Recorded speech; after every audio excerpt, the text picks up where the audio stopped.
Health officials continue to plot cases over in Grand Bahama, which they say continue to rise. Task Force member Dr. Frank Bartlett speaks to those factors currently being considered regarding community transmission. He also notes the amount of cases being brought into this country. One of the things basically we have to establish and the things we have to take into consideration is what type of disease we have within our community. We've been blessed from the very beginning of this pandemic with sporadic cases.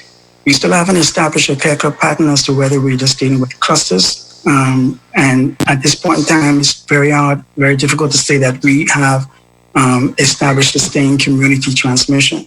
So again, we don't have any definite relationships between the cases that we have, other than the relationships we have with those who have traveled to the ones that are positive. So in order to make a decision on that, in order to make recommendations, we still have to have more information, gathering contact tracing information from the contact tracing that we're doing right now will give us more information to make decisions that will hopefully protect our community. But at this point in time, we do think it's too early to be able to say what type of transmission and what we are seeing. Dr. Bartlett notes that the lockdowns and curfews are not off the table for consideration by the competent authority and Minister of Health. The Prime Minister is expected to address the nation this weekend. Officials also explained why children under the age of 10 are not being tested for COVID-19.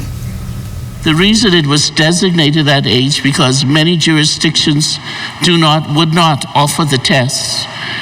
This is what we were finding out when families were making arrangements to travel as families, and we were requiring COVID testing for them. A number of jurisdictions do not test under 10, but children are showing a different immune pattern with COVID.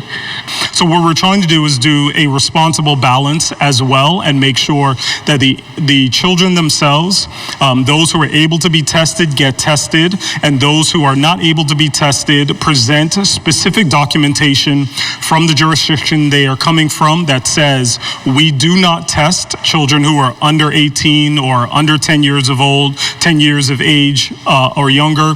And if they present that specific documentation from that jurisdiction, then we will use that to say we are able to exempt those children from testing.